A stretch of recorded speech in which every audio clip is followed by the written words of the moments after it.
वक्रतुंड महाकाय सूर्यकोटि समप्रभा निर्विघ्नं कुरु मे देव सर्वकार्येषु सर्वदा।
अब हम बात करेंगे ऊर्जा के दूसरे रूप पर, यानी ऊष्मा ऊर्जा पर, जिसको अंग्रेजी में हम कहते हैं थर्मल एनर्जी। ऊष्मा ऊर्जा या थर्मल एनर्जी किसको कहते हैं? ऊष्मा के कारण पैदा हुई ऊर्जा को, यानी कार्य करने की क्षमता को हम ऊष्मा ऊर्जा या थर्मल एनर्जी कहते हैं। सूर्य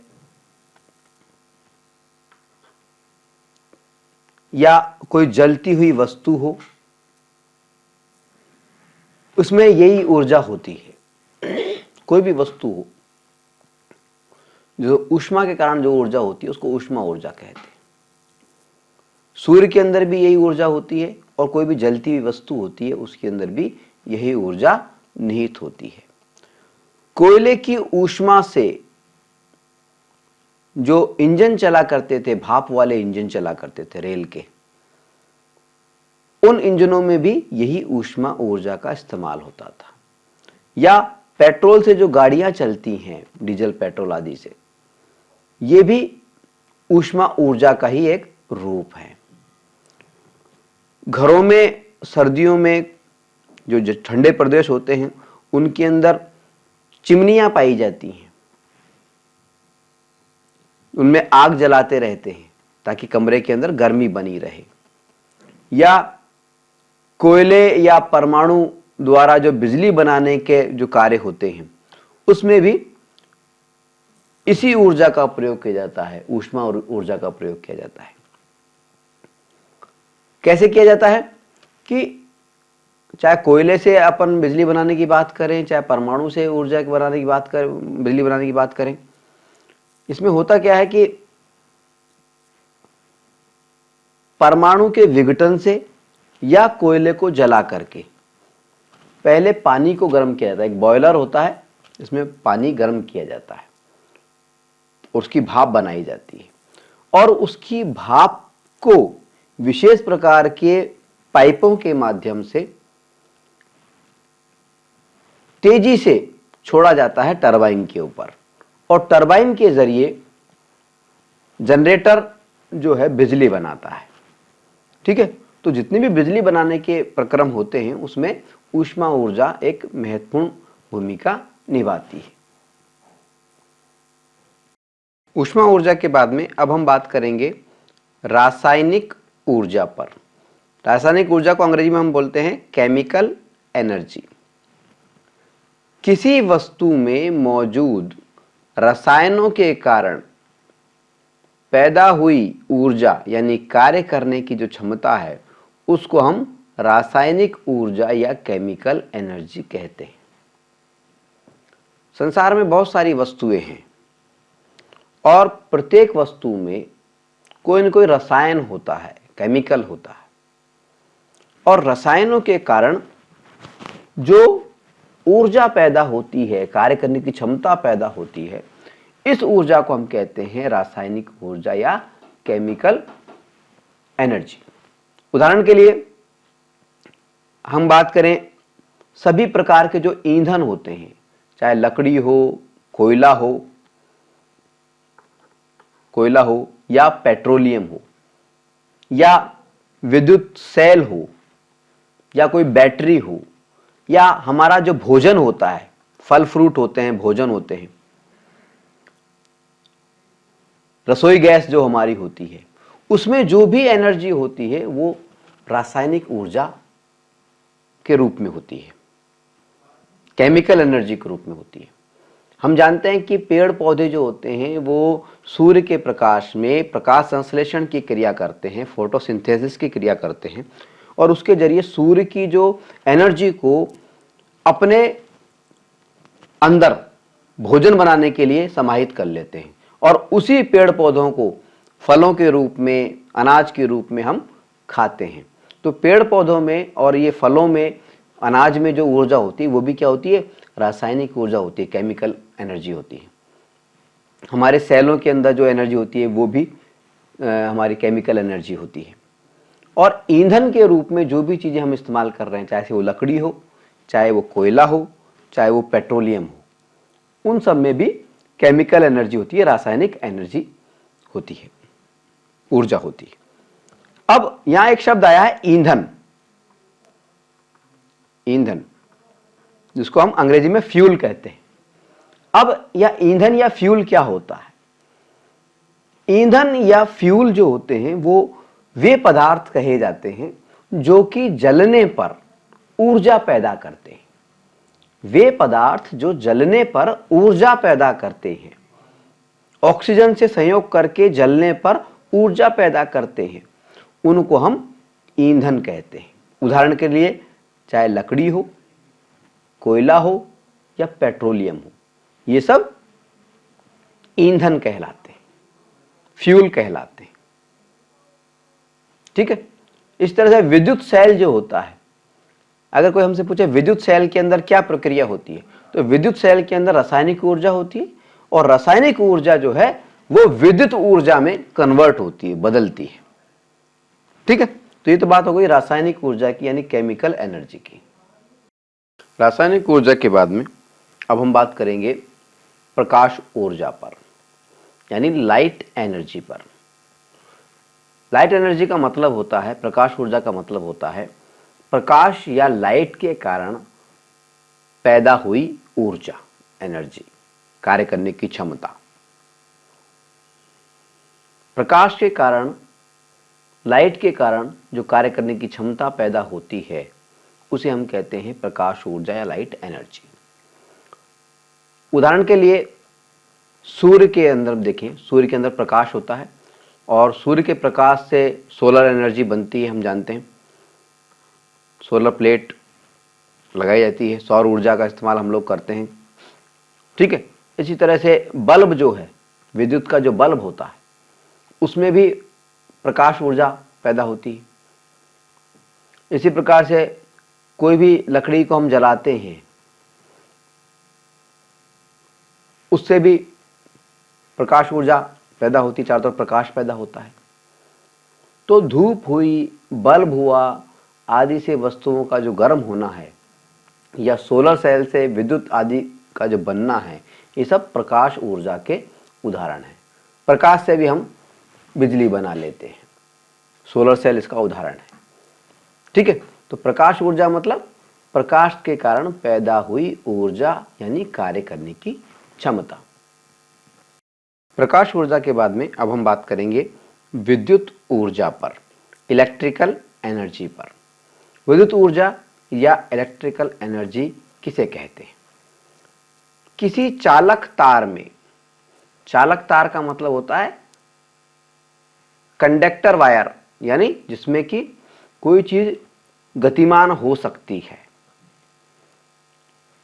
किसी चालक तार में आवेशों यानी चार्ज के प्रवाह से, यानी विद्युत के कारण पैदा हुई ऊर्जा को हम, यानी काम करने की क्षमता को हम विद्युत ऊर्जा कहते हैं। विद्युत का मतलब क्या होता है? आवेश, चार्ज। और विद्युत धारा का मतलब क्या होता है? आवेश प्रवाह की जो दर होती है, चार्ज के बहने की जो गति होती है, उसको हम विद्युत धारा कहते हैं। तो किसी भी चालक तार में जिसमें कि विद्युत प्रवाहित हो सकती है, तो किसी चालक तार में आवेश के यानी चार्ज के प्रवाह से, यानी विद्युत के कारण जो ऊर्जा पैदा होती है, काम करने की क्षमता जो पैदा होती है, उसे हम विद्युत ऊर्जा या इलेक्ट्रिकल एनर्जी कहते हैं। ठीक है, बल्ब से लेकर के जितने भी प्रकार के विद्युत के उपकरण हैं, उनमें विद्युत ऊर्जा का, इलेक्ट्रिकल एनर्जी का प्रयोग किया जाता है। यह हम आपको बताना चाहेंगे कि अनेक ऐसे उपकरण वर्तमान में मौजूद हैं जो विद्युत ऊर्जा का रूपांतरण अन्य प्रकार की ऊर्जाओं में करते हैं। दैनिक जीवन में ऐसे बहुत सारे उपकरण हमारे काम आते हैं जो बिजली से चलते हैं, यानी जो विद्युत ऊर्जा का रूपांतरण अन्य प्रकार की ऊर्जाओं में करते हैं।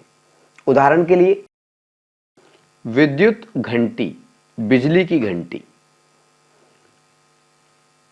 हमारे घरों में, ऑफिसों में, स्कूलों में ये काम आती है। जो बिजली से जो घंटी बजती है वो विद्युत घंटी क्या करती है? विद्युत ऊर्जा को ध्वनि यानी साउंड ऊर्जा में, साउंड एनर्जी में कन्वर्ट करती है, रूपांतरित कर देती है। सवाल आता है कि विद्युत घंटी क्या करती है? विद्युत ऊर्जा को ध्वनि ऊर्जा में रूपांतरित करती है। इसी प्रकार से विद्युत मोटर ये क्या करती है? विद्युत ऊर्जा को यांत्रिक ऊर्जा में रूपांतरित करती है। हम देखते हैं कि बिजली की जो मोटर होती है, जिसमें अब जैसे ही हम बिजली कनेक्ट करते हैं तो मोटर घूमती है, और मोटर के घूमने से यांत्रिक ऊर्जा, मैकेनिकल एनर्जी पैदा होती है। यांत्रिक ऊर्जा में हमने आपको बता चुके हैं कि गतिज ऊर्जा यानी काइनेटिक एनर्जी और स्थितिज ऊर्जा यानी पोटेंशियल एनर्जी दोनों शामिल होती है। तो विद्युत मोटर की अगर हम बात करें तो विद्युत मोटर क्या करती है? विद्युत ऊर्जा को यांत्रिक ऊर्जा में रूपांतरित करती है, कन्वर्ट करती है।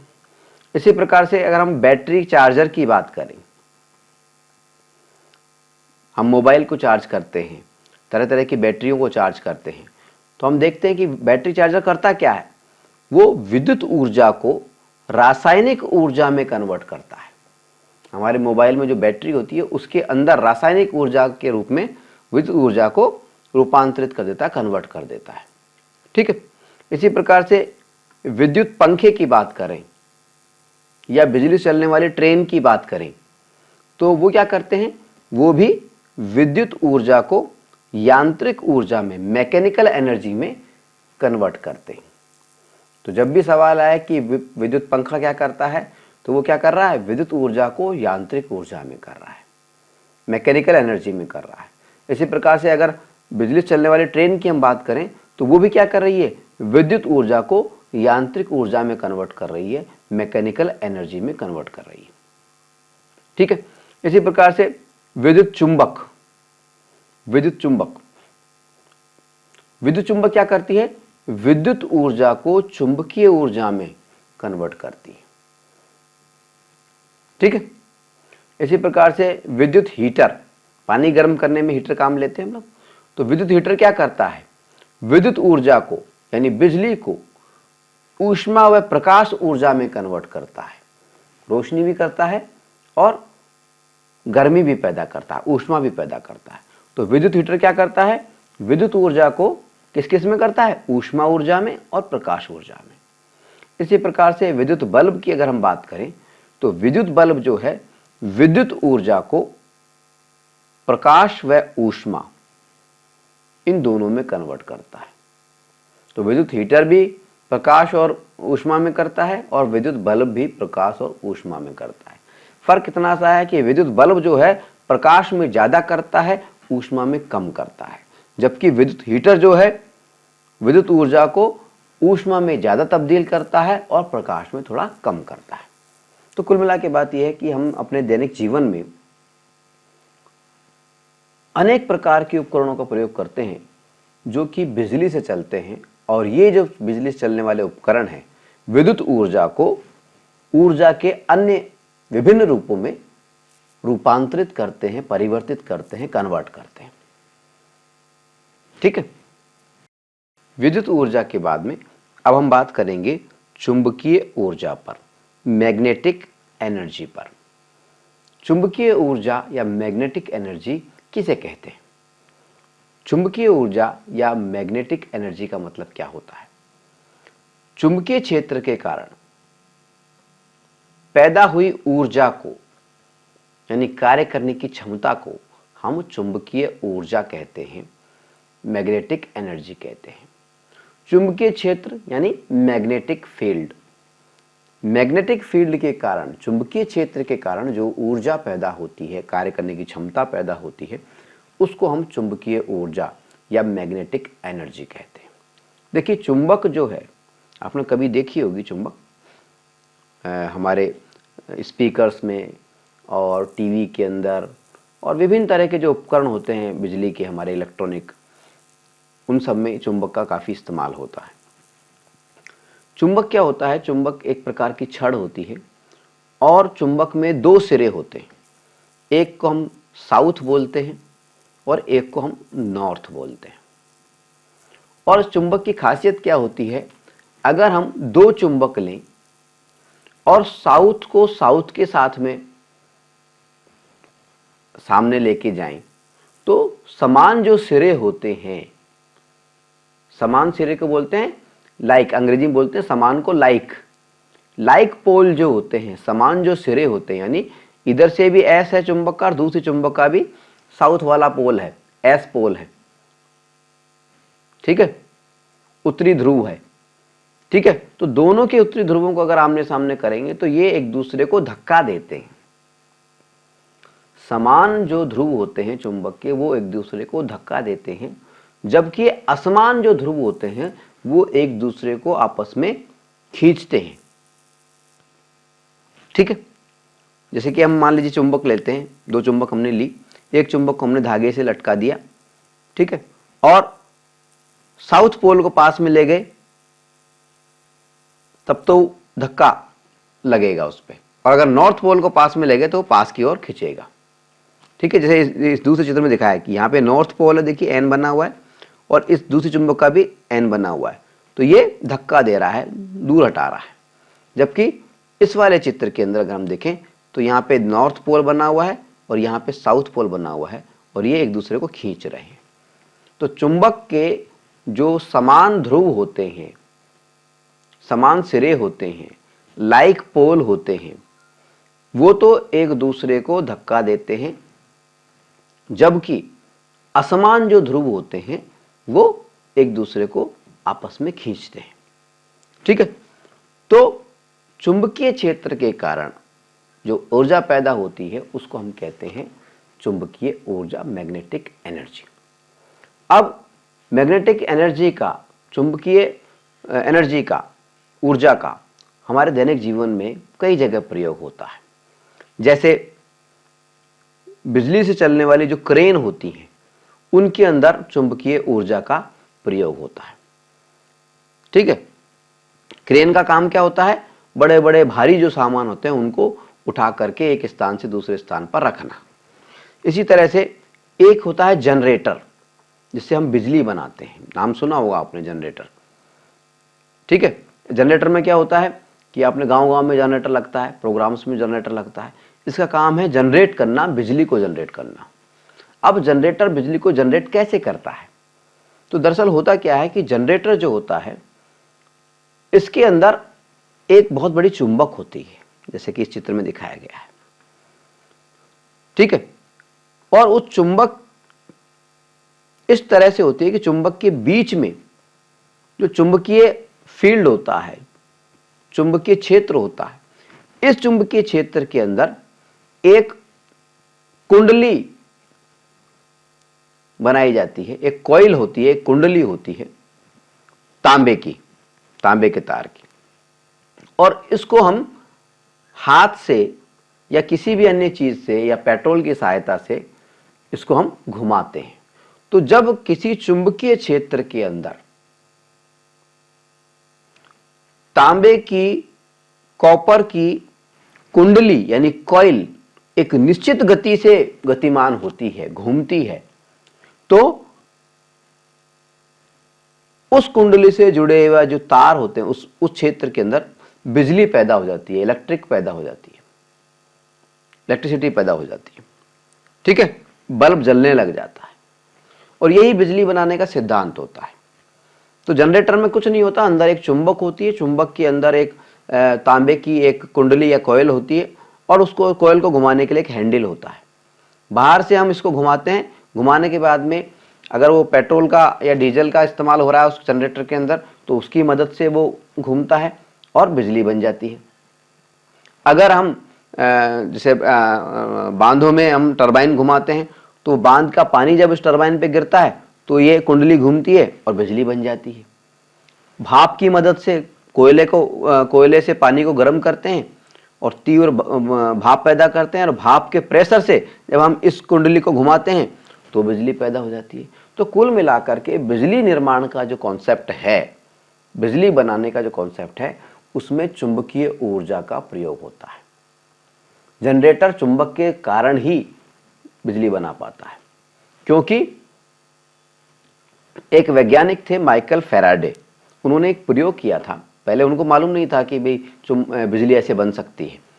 तो उन्होंने देखा कि जब भी हम किसी चीज को चुंबकीय क्षेत्र के अंदर हम घुमाते हैं या उसके आसपास लाते हैं तो जो तार होता है, जो हमारा बिजली का तार होता है, उसके अंदर कुछ इलेक्ट्रिसिटी पैदा हो जाती है। और इसी सिद्धांत पर बाद में विद्युत चुंबकीय प्रेरण का जो सिद्धांत था, उस सिद्धांत पर जनरेटर का जन्म हुआ। ठीक है, तो चुंबकीय ऊर्जा का मतलब चुंबकीय क्षेत्र के कारण पैदा हुई ऊर्जा को हम चुंबकीय ऊर्जा कहते हैं। और विद्युत जनरेटर में और बिजली की जो क्रेन होती है उसके अंदर इस ऊर्जा का प्रयोग किया जाता है। चलिए आगे बढ़ते हैं और बात करते हैं ध्वनि ऊर्जा की, साउंड एनर्जी की।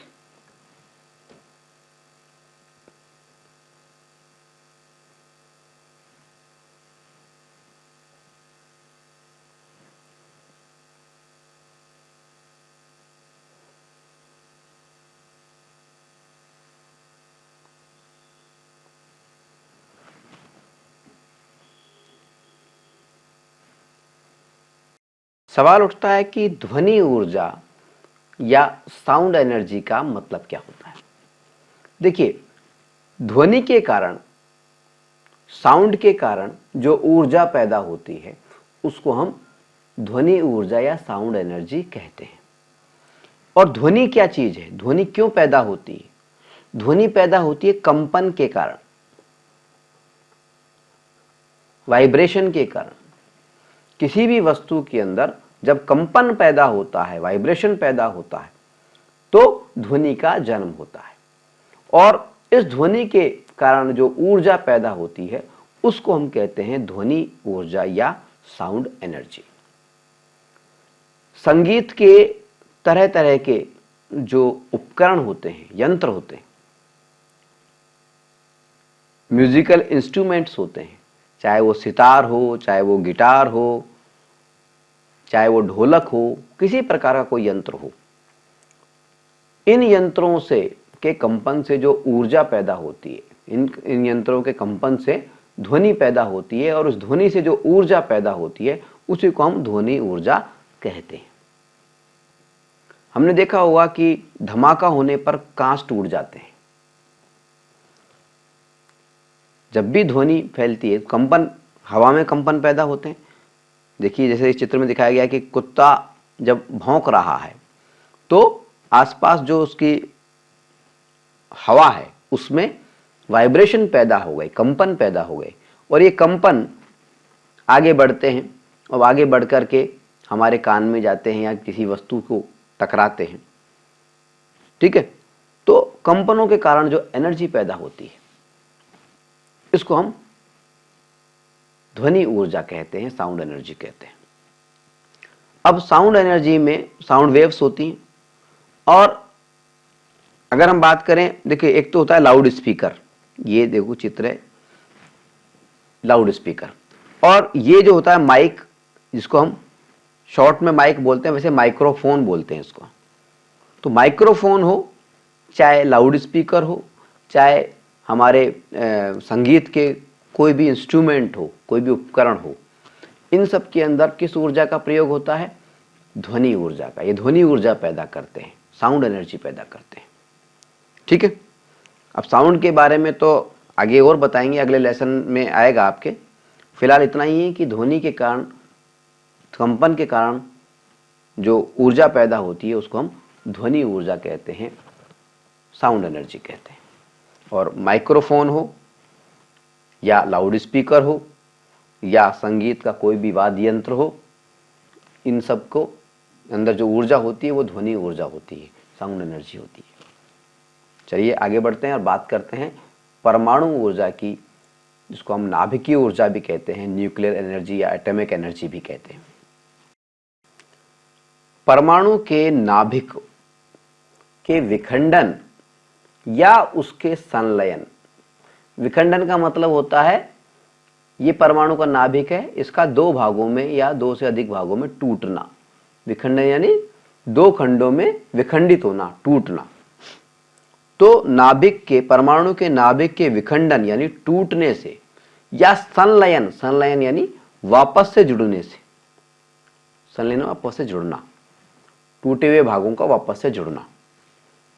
तो परमाणु के नाभिक के विखंडन यानी टूटने से या उसके संलयन से के कारण पैदा हुई जो ऊर्जा होती है उसको हम परमाणु ऊर्जा या नाभिकीय ऊर्जा या न्यूक्लियर एनर्जी या एटॉमिक एनर्जी कहते हैं।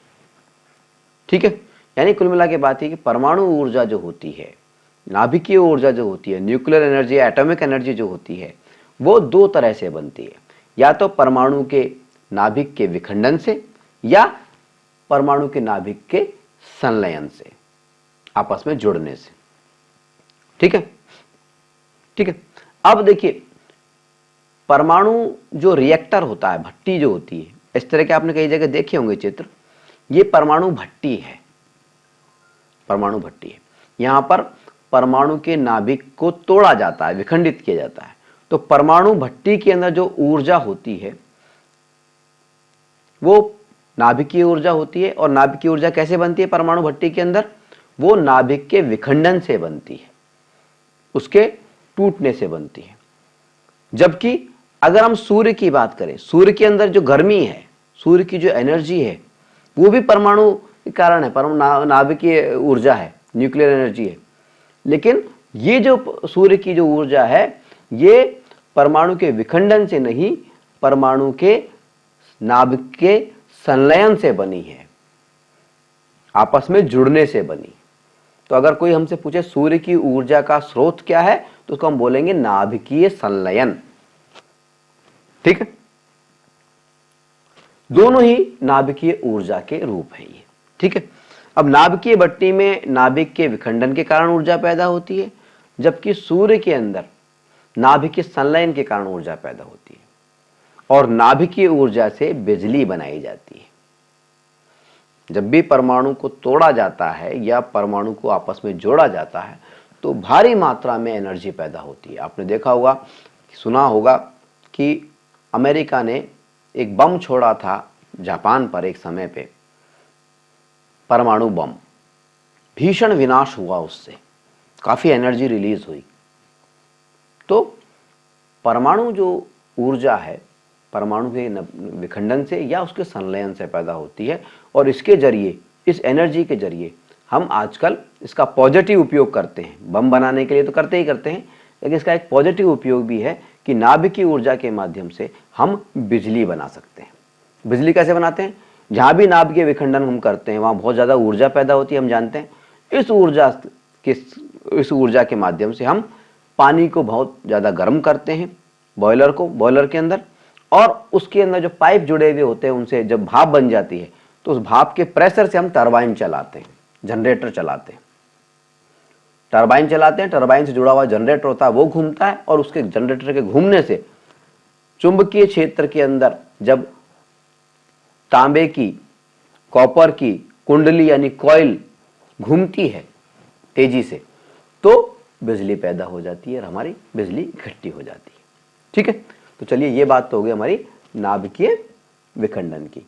आगे बढ़ते हैं और बात करते हैं गुरुत्वीय ऊर्जा की, ग्रेविटेशनल एनर्जी की। देखिए, हम जानते हैं कि पृथ्वी के चारों ओर, पृथ्वी के अंदर जो वजन है, जो भार है, जो उसको पृथ्वी का जो द्रव्यमान है, मास है, पृथ्वी के द्रव्यमान के कारण पृथ्वी के अंदर एक विशेष प्रकार का आकर्षण बल मौजूद है। और पृथ्वी के गुरुत्वाकर्षण बल, इस आकर्षण बल को हम बोलते हैं गुरुत्वाकर्षण बल, ग्रेविटेशनल फोर्स। तो पृथ्वी के गुरुत्वाकर्षण बल के कारण किसी वस्तु में जो ऊर्जा पैदा होती है, उसको हम कहते हैं गुरुत्वीय ऊर्जा, ग्रेविटेशनल एनर्जी। और ये जो गुरुत्वीय ऊर्जा है, जो गुरुत्वाकर्षण के कारण पैदा होती है, इसी ऊर्जा के कारण संसार में जितनी भी वस्तुएं हैं, वो ऊपर से नीचे की ओर गिरती हैं। ठीक है, तो गुरुत्वीय जो ऊर्जा है, ग्रेविटेशनल जो एनर्जी है, ये आपके कोर्स में बहुत ज़्यादा नहीं है। सिर्फ इतना सा आपको याद रखना है कि गुरुत्वीय ऊर्जा का मतलब है पृथ्वी के गुरुत्वाकर्षण बल के कारण किसी वस्तु में जो ऊर्जा पैदा होती है, कार्य करने की क्षमता जो पैदा होती है, उसको हम गुरुत्वीय ऊर्जा या ग्रेविटेशनल एनर्जी कहते हैं। चलिए आगे बढ़ते हैं और बात करते हैं ऊर्जा के रूपांतरण पर, एनर्जी के कन्वर्जन पर। देखिए, एक विद्वान थे, ये जो विद्वान का चित्र हमने दिखा रखा है, इन विद्वान का नाम था एल्बर्ट आइंस्टीन। Albert Einstein.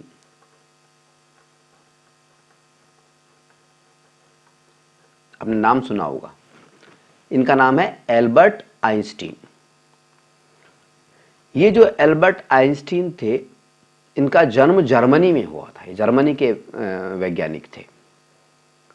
लेकिन जन्म जर्मनी में होने के बावजूद ये लगभग 1940 में, 1940 में इन्होंने अमेरिका की, यूएसए की नागरिकता या सिटीजनशिप ले ली थी। यानी अमेरिका में ये रहने लग गए थे और वहीं के ये मूल निवासी बन गए थे।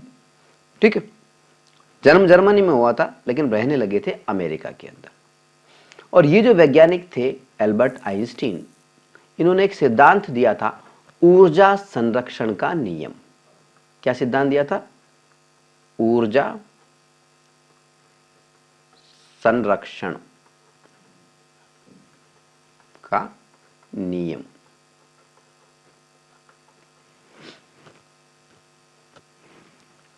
Law of conservation of energy, ऊर्जा संरक्षण का नियम। अब ये जो सिद्धांत था ऊर्जा संरक्षण का, इस सिद्धांत के अनुसार एल्बर्ट आइंस्टीन ने कहा कि ऊर्जा न तो पैदा होती है और न ही यह नष्ट हो सकती है। ऊर्जा ना तो पैदा होती है और न यह नष्ट हो सकती है। ऊर्जा का सिर्फ एक रूप से दूसरे रूप में रूपांतरण हो सकता है।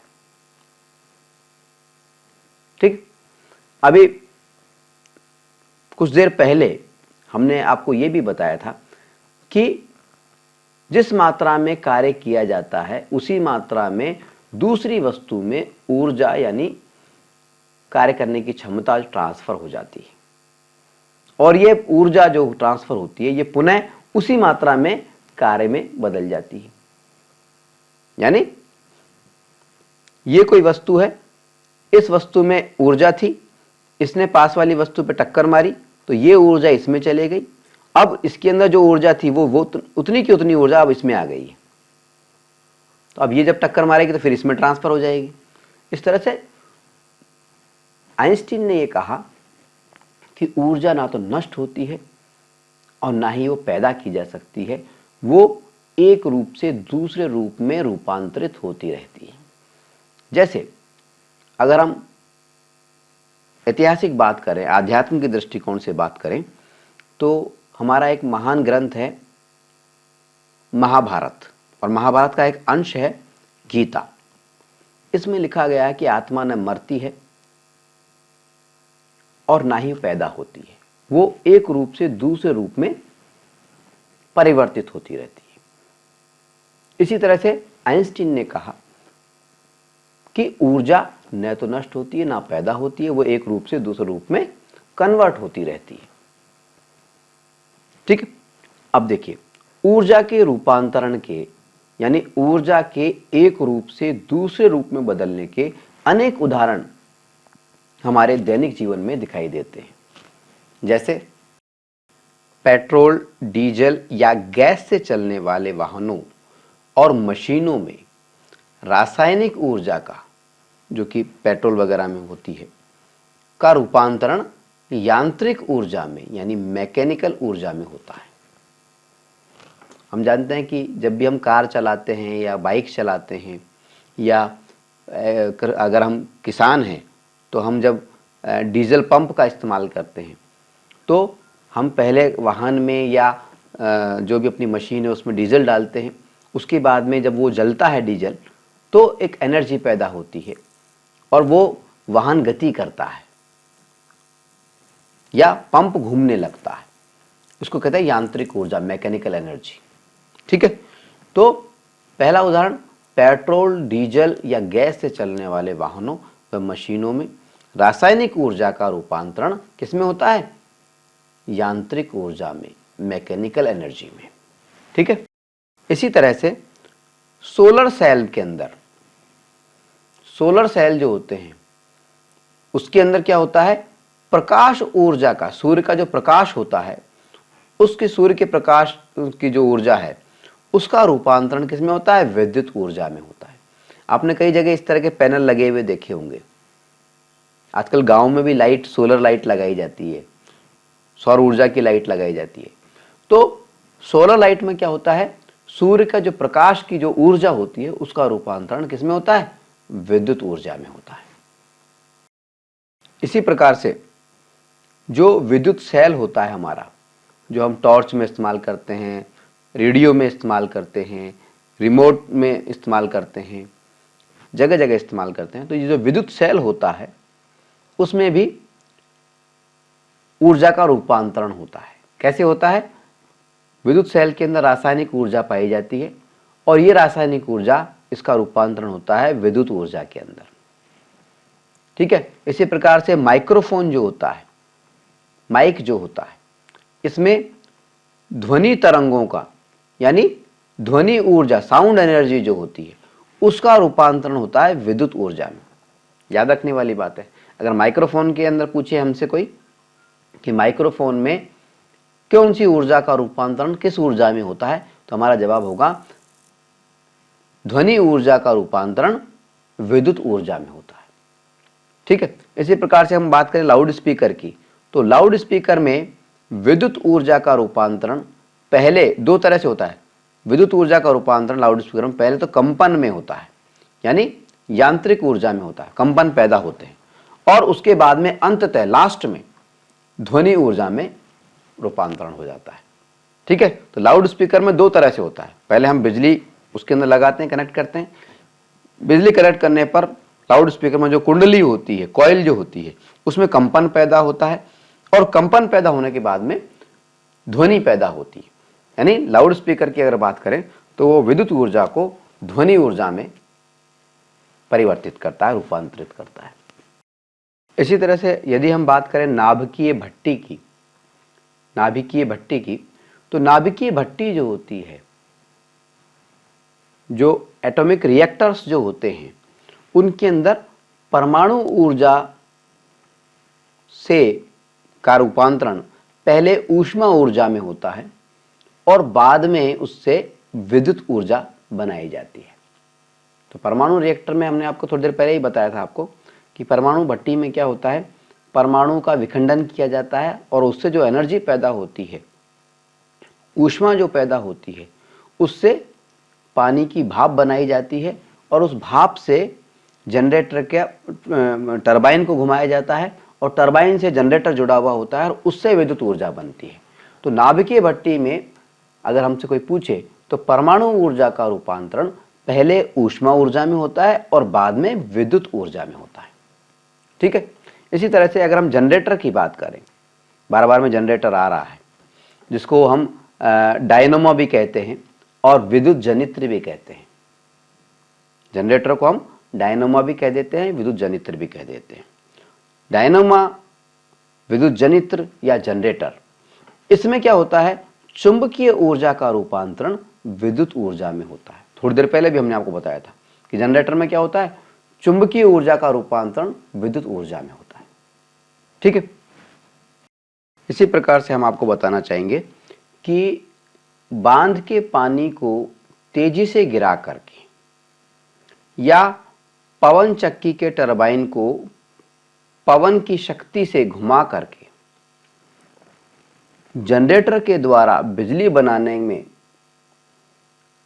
पानी या हवा की जो यांत्रिक ऊर्जा होती है, मैकेनिकल एनर्जी जो होती है, उसका रूपांतरण पहले तो चुंबकीय ऊर्जा में होता है और बाद में विद्युत ऊर्जा में होता है।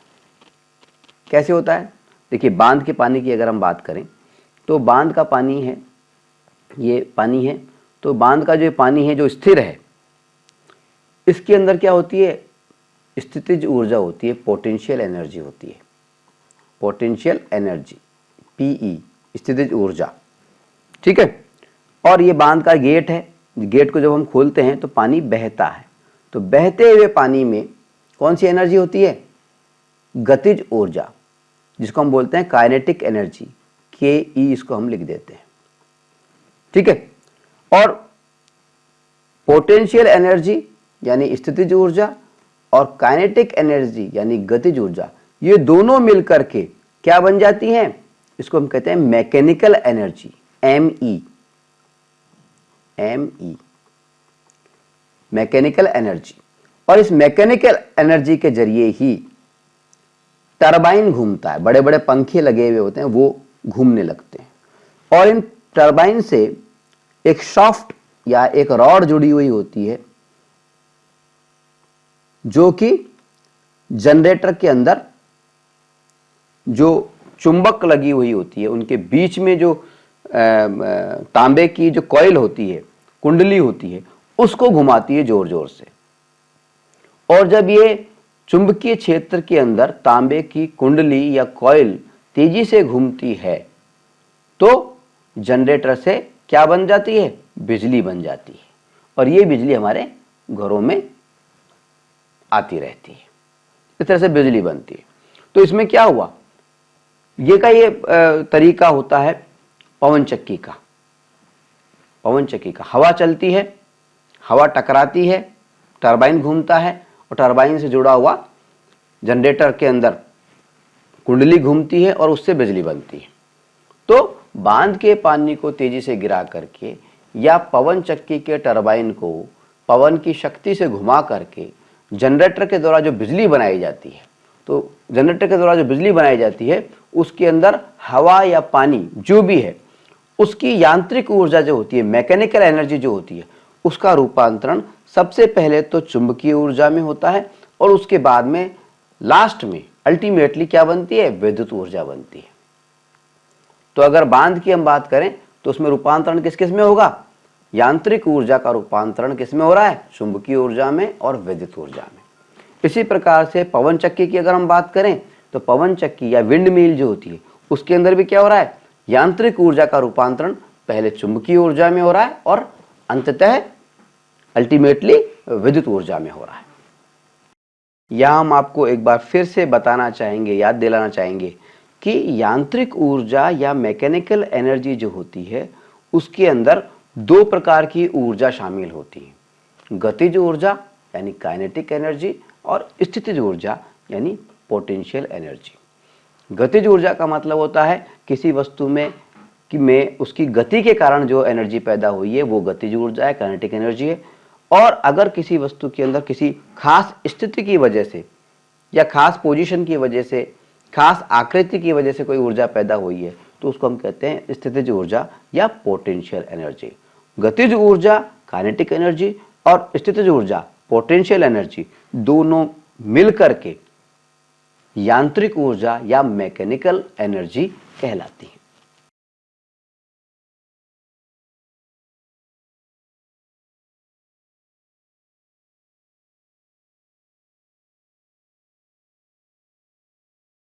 जनगण मन अधिनायक जय हे भारत भाग्य विधाता। पंजाब सिंध गुजरात मराठा द्राविड उत्कल बंगा। विंध्य हिमाचल यमुना गंगा उच्चल जलधि तरंगा। तव शुभ नामे जागे तव शुभ आशीष मांगे। गाहे तव जय गाथा जन गण मंगलदायक जय हे भारत भाग्य विधाता।